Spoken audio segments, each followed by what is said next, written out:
कई घरों में सुसाइड के संबंध होते चले जा रहे हैं, कई घरों में डिवोर्स होता चला जा रहा है, कई घरों में अलगाववाद है।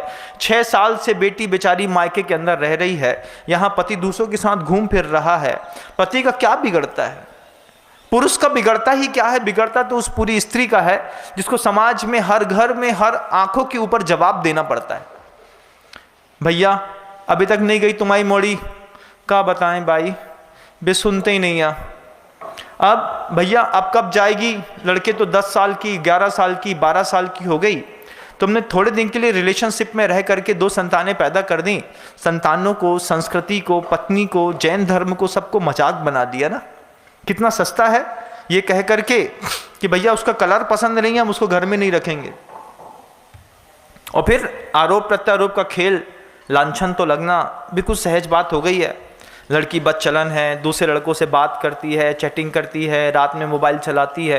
ये छोटी छोटी सी ऐसी झूठी बातें हैं जिससे डोमेस्टिक वायलेंस पूरे आसमान पर, जैन समाज में, हिंदू समाज में, किसी और समाज में रोज धीरे धीरे घर करता चला जा रहा है।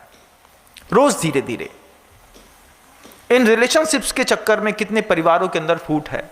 जब मेरे पास आकर के लोग कहते हैं गुरुदेव कुछ बताइए, कुछ कहिए, कुछ बोलिए, मैं सोचता हूं कि कैसे संबोधित करूं उन जैन समाज के लोगों को। उनका तो समाज से हुक्का पानी बंद कर देना चाहिए। वो जाकर के सीधे कोर्ट में खड़े हो जाते हैं। अरे किसी अच्छे साधु के पास जाकर के निर्णय ले लिया होता तो भी जीवन थोड़ा सहज और सरल हो जाता।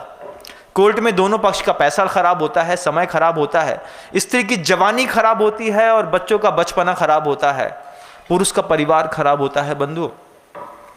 और इन सब चीजों के पीछे का एकमात्र छोटा सा कारण है हमारी शब्दावलियां। आवलियां तो हैं लेकिन शब्द इतने तीखे बोले जाते हैं घर के अंदर।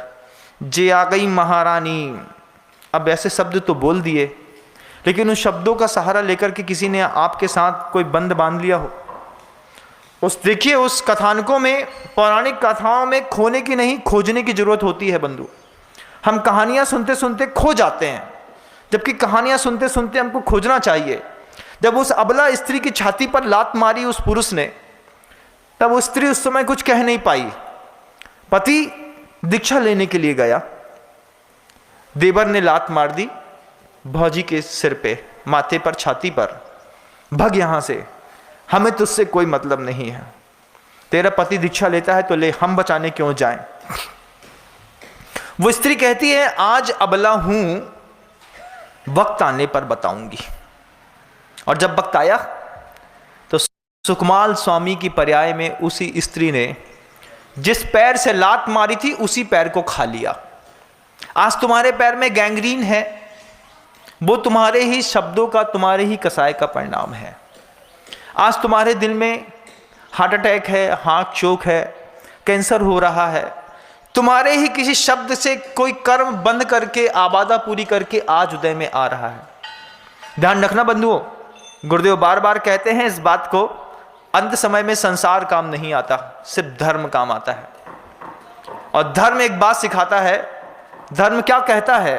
वो धर्मात्मा के मुख में बैठ करके बोलता है धर्म, कि घर के अंदर ऐसे शब्दों का प्रयोग मत करो जिसके कारण किसी को नरक गति का बंध हो जाए। ऐसा तो नहीं कि तुमको पता ही नहीं है कि हम रोज एक व्यक्ति को निरंतर थोड़ा थोड़ा थोड़ा मजाक करते हैं। रोज एक जैसे शब्दों को बोलने की आदत है, मजाक करने की आदत है, और उस मजाक से समझो कि सामने वाले को आनंद आता है कि वो बेचारा क्रोधित होता है। छोटा सा चूहा होता है ना बच्चों, वो छोटा सा चूहा भी, उसको किसी टंकी में बंद करके बार बार टोंचा मारी करोगे तो छोटा सा चूहा भी शेर के जैसे खूंखारता है।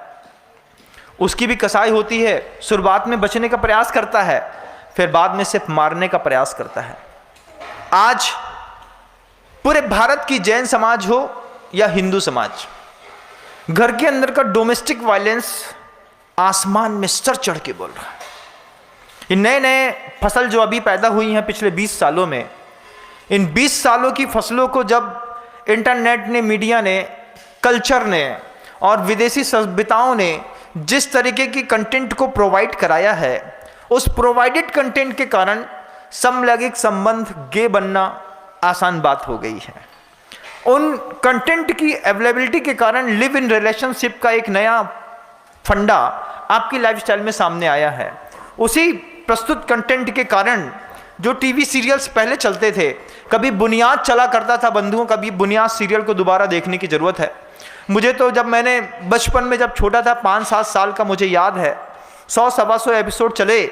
उसमें भारत पाकिस्तान के बंटवारे की वो कहानी है, किस तरीके से एक छोटी सी कन्या वहाँ से यहाँ आ गई, किस तरीके से उसको पाला बड़ा किया, पोसा, उसकी शादी करी, उसके पूरे लालन पालन किया।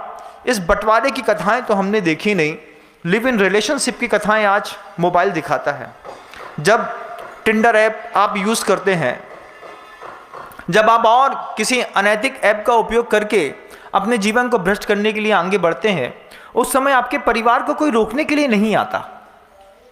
लेकिन आप सोचिएगा, इस तरीके से कितने सभ्य परिवारों के अंदर आग लगती है, कितने सभ्य परिवारों को लोग एक सड़े से मोबाइल के चक्कर में अपनी जिंदगी में आग लगा करके किसी और के साथ जाकर के बैठ जाते हैं।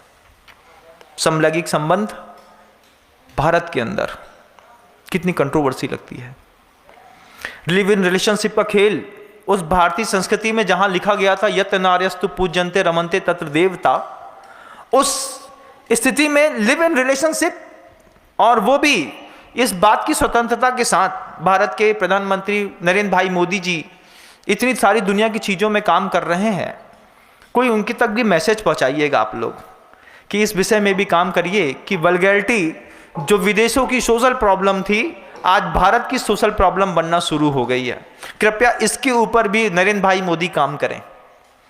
नरेंद्र भाई मोदी देश को ऊपर उठाने के लिए काम कर रहे हैं, लेकिन मीडिया कंटेंट क्या परोसता है, दूरसंचार विभाग, प्रसारण मंत्रालय के वे लोग क्या सोते रहते हैं जब हमारे यहाँ बाहर की चीज़ों का अश्लील कंटेंट प्रोवाइड कराया जाता है और नई की नई पूरी की पूरी फसलों को बर्बाद करने के लिए